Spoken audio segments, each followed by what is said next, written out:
Qu'est-ce qui a changé?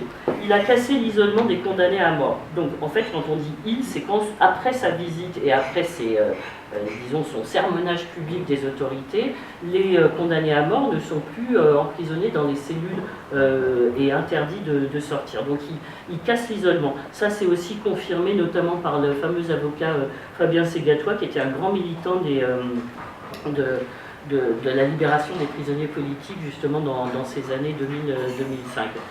On a des postes de télévision et de radio qui sont intégrés dans la prison.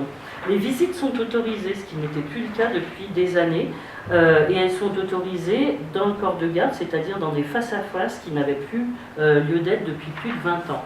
Les heures de visite sont élargies.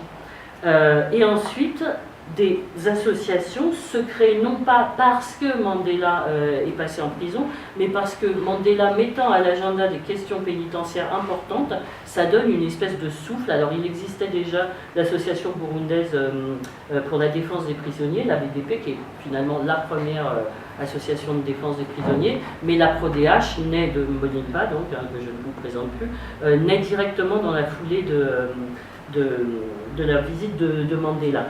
Et en fait, cette visite, ce qu'elle fait, c'est qu'elle met à l'agenda en fait la détresse pénitentiaire qui existe toujours, mais au moins qui permet qu'il y ait des visites en prison, de l'aide juridique, ce qui n'existait pas auparavant.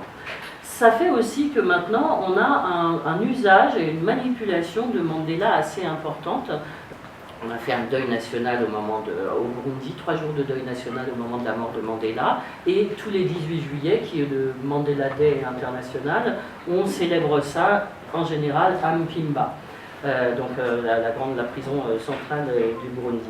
Et ce qui est très intéressant, c'est par exemple en 2017. Donc en 2017, on est à des niveaux d'incarcération qui sont en proportion au-delà de ceux qu'on avait en 2000 au moment du passage de Mandela. On est à plus de 11 000 prisonniers en 2017. Et là, un officiel, le vice-président, dit « Nous avons décidé de célébrer cette journée en mémoire du combat de Nelson Mandela à mener dans le passé pour le respect des droits des détenus. » Ironie.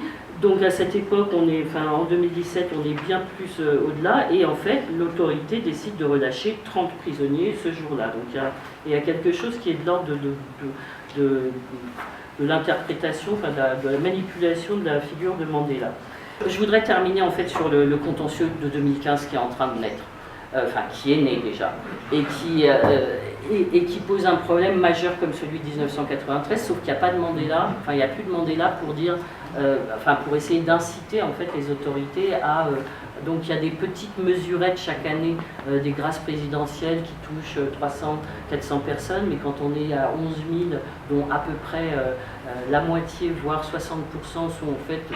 pourrait relever de ce qu'on appelle un crime politique. Un crime politique, c'est l'infraction, atteinte à la sûreté de l'État, c'est un crime politique. Voilà, je voulais terminer sur le legacy, l'héritage de Mandela, qui finalement est beaucoup dans les blablas et pas tellement dans les actes. Et je pense que je peux terminer comme ça et on parlera d'autres choses dans le débat.